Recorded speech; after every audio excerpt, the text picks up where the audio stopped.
Support for the show comes from Carolina Forward, a nonpartisan organization dedicated to building a more equitable, democratic, and prosperous North Carolina. You can learn more about their vision and values at carolinaforward.org. North Carolina State Highway Patrol. What cigarette do you smoke, Doctor? A contributing factor to our juvenile delinquency of today. Rock and roll has got to go. And welcome back to the Hometown Holler. I'm Daniel Ayers. And I'm Quinn Ray.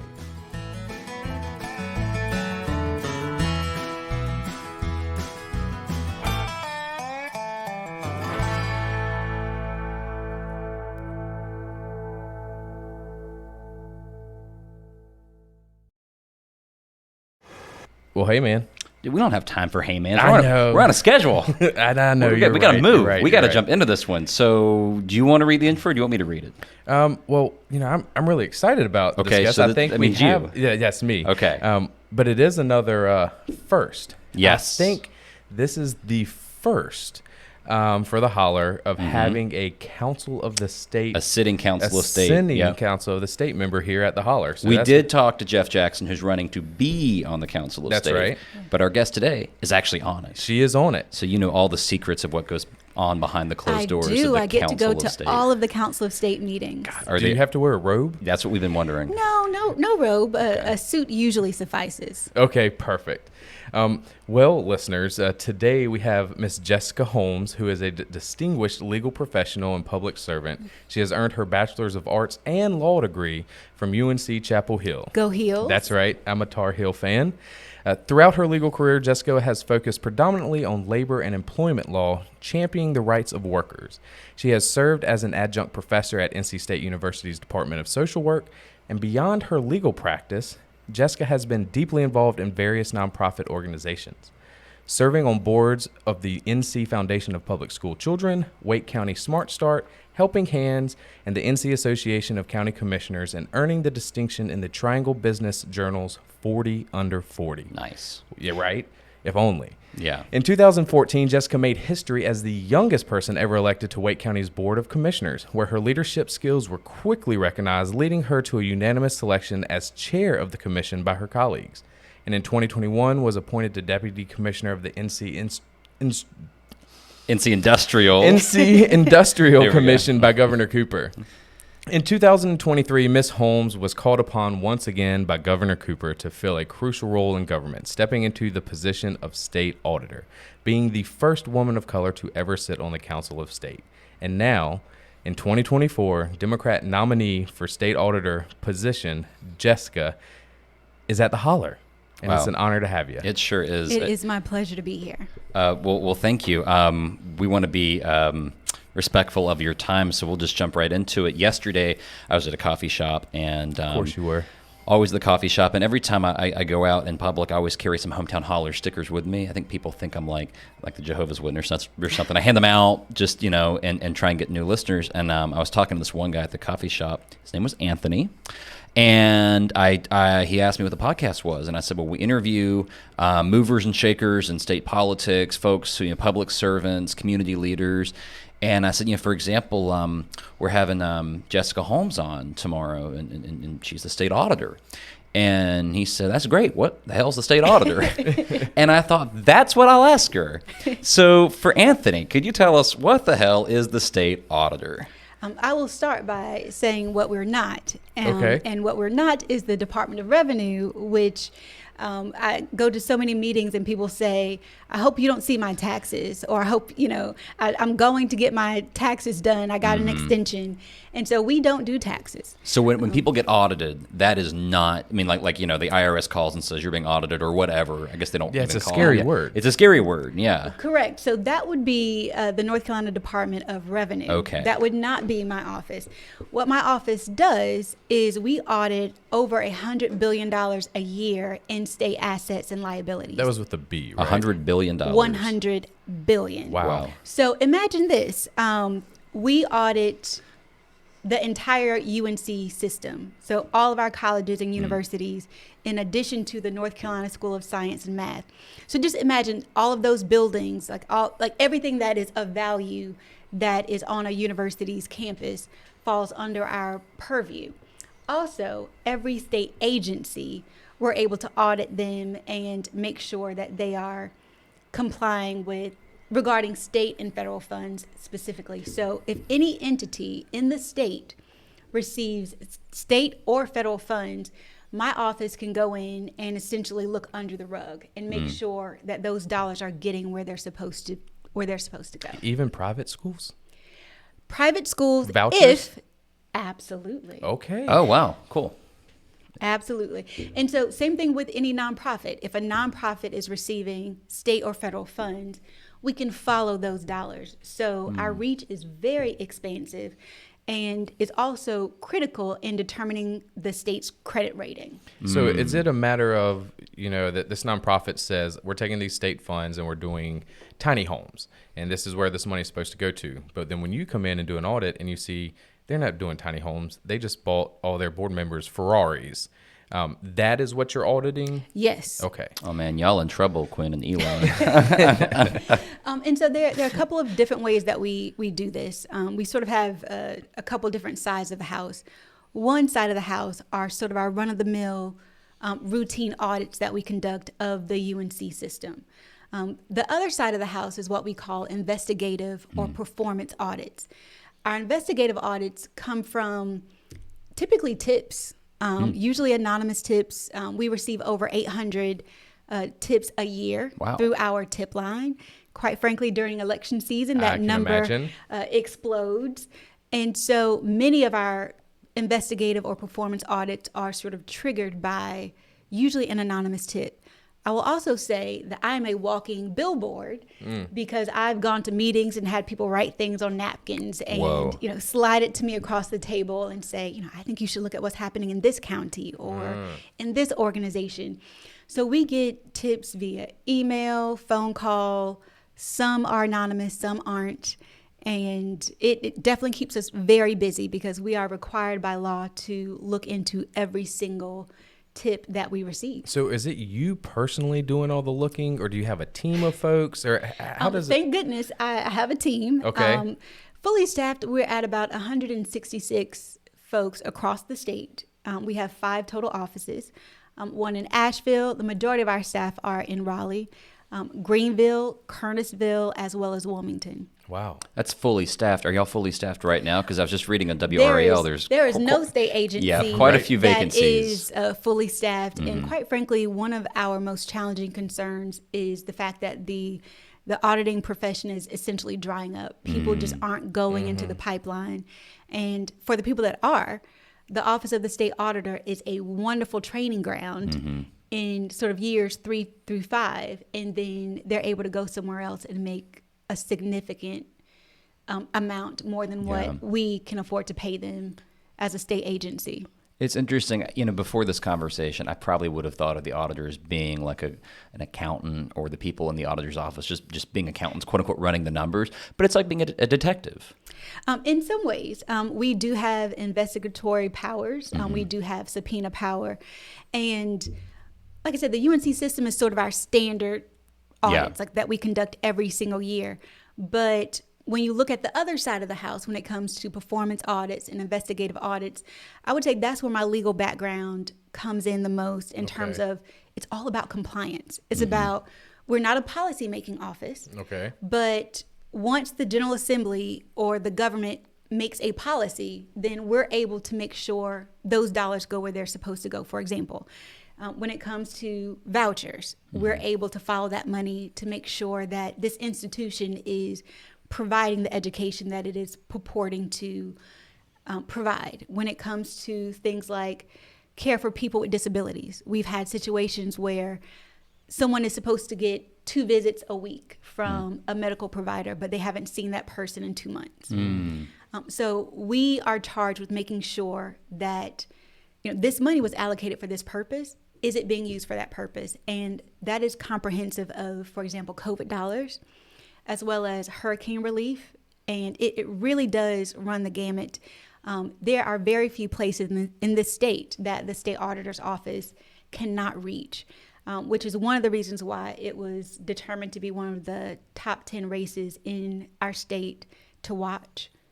I didn't realize how powerful the office is. Most yeah. people don't. Yeah. Most people don't. And it's not as sexy of an office as some others.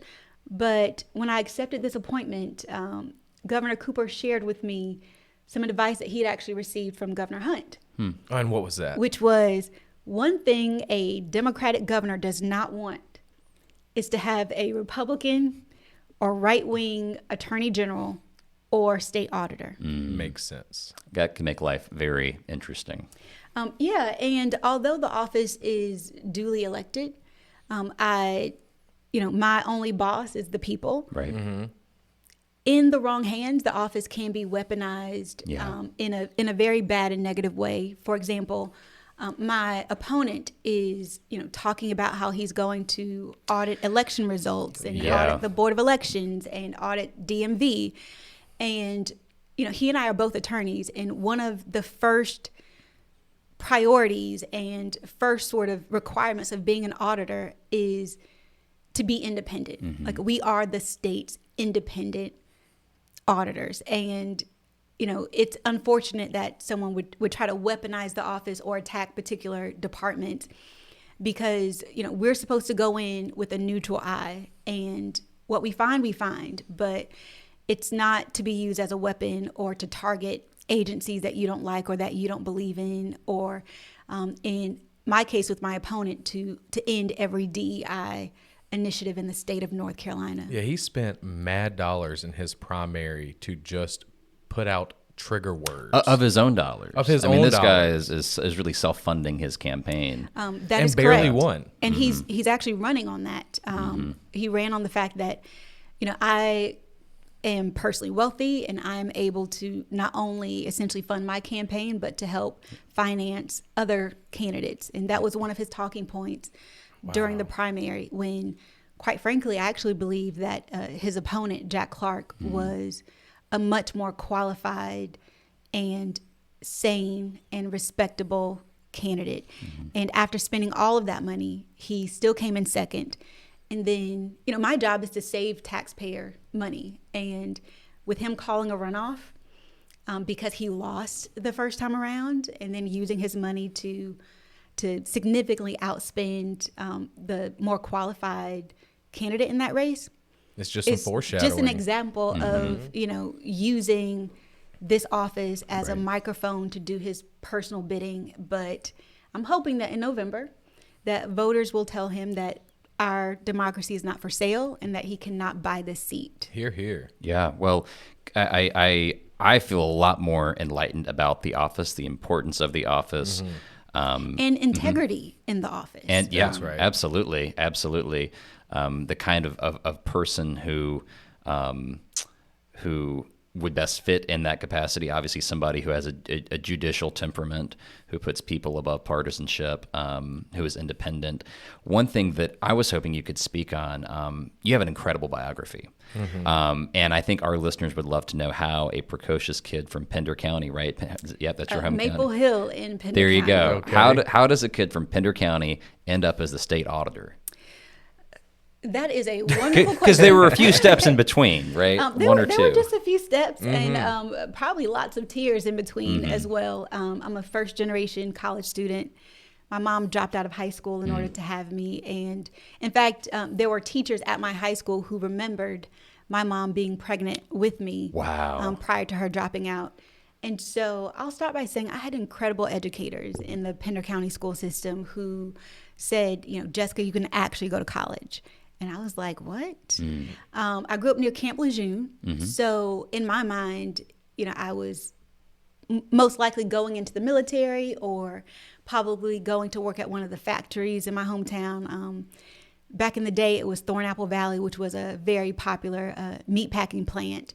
And people in my community had worked there for generations. It's like your grandma worked there, and then your mom worked there, and then you get a job there.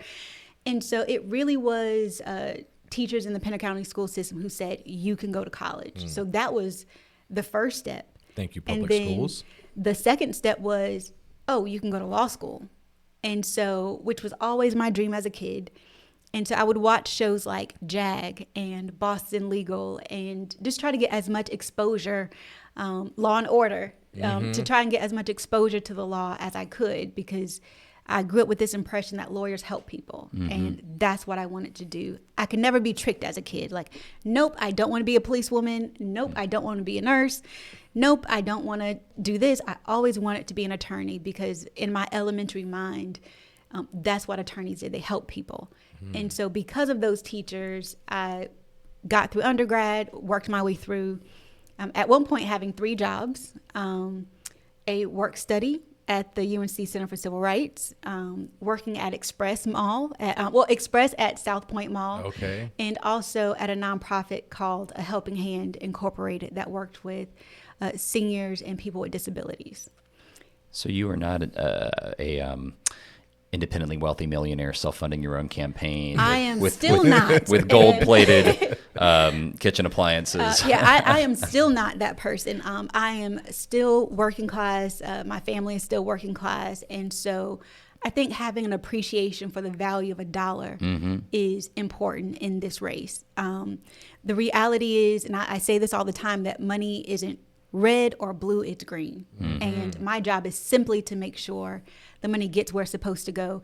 And in terms of our focus, because we are understaffed and we are struggling with, just like all other state agencies, with retention and recruiting, I have really focused in on trying to conduct those audits that actually impact real people. So for example, seniors, people with disabilities, children, also particularly our foster children, and also our veterans, making sure that the money that goes towards services that really impact people's day-to-day lives, because obviously we can't do everything. We can't look everywhere, all year. So we have to target and we have to focus given our capacity.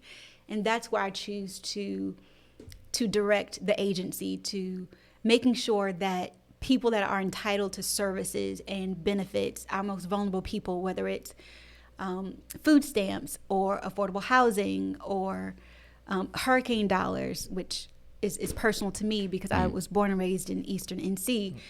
But, really focusing on helping people and speaking up for people that, don't have a lobbyist on their payroll that can go down to the General Assembly. I think that's just another example of why these Council of State positions are so important that most people don't understand. And I've learned it after talking with Braxton Winston and then talking with you. I had no idea, but you are independent. Like, you don't have to answer to the governor. You don't have to answer to the General Assembly. You're not making policies. Could somebody tell them that? Man, if they're only in we session could. right now. They're right across the street. So and they need a reminder. Yes, they do. And it just shows how vital these races that are down ballot that most people have never heard of. People need to start listening and understanding what these positions can do and how they can help people if the right person is elected. Absolutely. And many people just don't understand how intertwined all of these races are. We hear most of the talk about the presidential race and the governor's race, but the reality is you will feel who your city council person is. You will feel who your county commissioner is. You will feel your local elected officials much more so than you're going to feel the winds of Congress. And So the reality is that, if we elect a Democratic governor in a silo, along with a supermajority in both chambers, Yeah, man. if they're going to override every single veto. So if we don't invest in our legislative races, if we don't invest in all of the Council of State races, and we just focus on the sexy, flashy things, then we're going to miss out on how important the state auditor's race is, how important the labor commissioner race is, how important the insurance commissioner race is, and the treasurer's race. It goes on and on and on. And, these races have likely so much more authority than many people realize, even when it comes to things like, the medicine that you're allowed to purchase as a state employee, that falls under the state treasurer's office. So it's nice to, focus on national races and to get caught up in what's happening in DC or abroad. It's just easy, right? It's easy Or to abroad do because that. it's what the media is talking about. But I would, I'm really trying to get people to get back to those kitchen table issues, like the realities that we're all facing. Like, nobody can go to the grocery store and say that they're leaving with more than what they used to leave with. Right. So, how do we fix that? It's one thing to sling mud all over the place and use propaganda and buzzwords, but some of us are actually here because we believe in government and we believe it can be a force for good.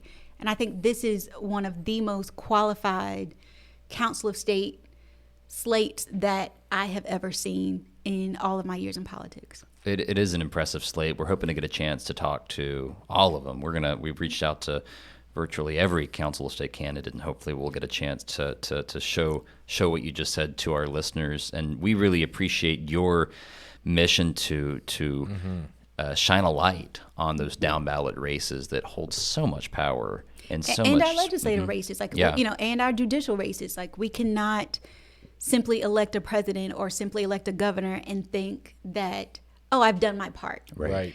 That is not how democracy works, and I don't want us to regret that on November 6th.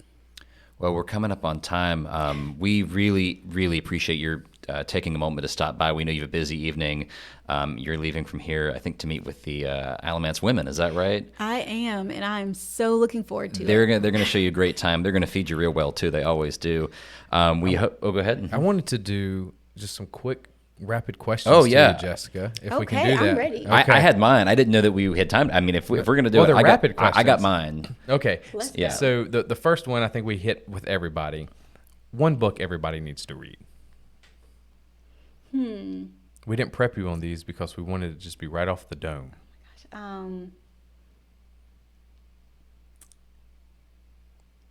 Harry Potter and the Sorcerer's Stone? No. Okay. The Book of Joy. Okay. The Book of Joy is one of my favorite by Desmond Tutu, and it just talks about perspective and how you see life. And I found it to be incredibly refreshing that everything is about perspective. Even if you have a flat tire, it's like, this can be fixed. So much of life is how you choose to see it, and that's sort of the crux of the Book of Joy. Cool. Yeah. Here's mine. I just want to make sure, if you could just make sure you're speaking directly into the tip of the. There we go. Okay. Somebody says, you meet somebody in the airport and they say, well, I'm going to visit North Carolina for the first time next month. Where should they go? What's one place they need to see if they come to North Carolina and they've never been here before? I would tell them to split their time between Eastern NC, the Better Barbecue. There you go. You're and talking fighting also the words. beach. And if they have time, then to head out to the mountains, because North Carolina is unique in the fact that we are a state that has, that Murphy to Manio. Yep. We have beaches and we have mountains, and it's just a beautiful state. It's my home state. And I would encourage them to see as much of it as possible and to stick to the Eastern barbecue. Oh, what a ecumenical, wonderful answer. I don't think nobody could take issue with that. I've got one last one for you. So you are traveling across the state, I talking am. to many people. I'm sure there's many pit stops where you stop at the gas station or the convenient mark and just grab you a snack. What is Mrs. Holmes' go-to snack? You go in there and you grab what? That's easy. I'm going through the Bojangles drive-through, and I'm getting a cheddar bow biscuit and Okay. a sweet tea. So it's bow time. It's bow time. That's great. Well, with that, folks, thank you for listening. Please, if you haven't already, sign up for the Holler Highlights. It's our weekly newsletter. It's your weekly dose, your shot of Tar Heel politics is what we call it. Comes once a week to your inbox. It's full of good stuff. Follow us if you haven't already on Facebook, Twitter, Instagram. We're not on MySpace, Not yet. but we're pretty much everywhere else. And is that all, Quinn? I think I got MySpace it. still exists? Somewhere out there, I'm It's sure got somebody's to. still paying for that domain somewhere. We got a gift for it, don't we? We do have a gift from our friends at TS Designs. We have a T-shirt. It's a Hometown Holler T-shirt. It's a special gift because all of the entire shirt and the ink, it's all part of a North Carolina supply chain. So they say from dirt to shirt. It's a 700 mile supply chain, as opposed to the average T-shirt is about 30,000 miles, because it goes all across the world.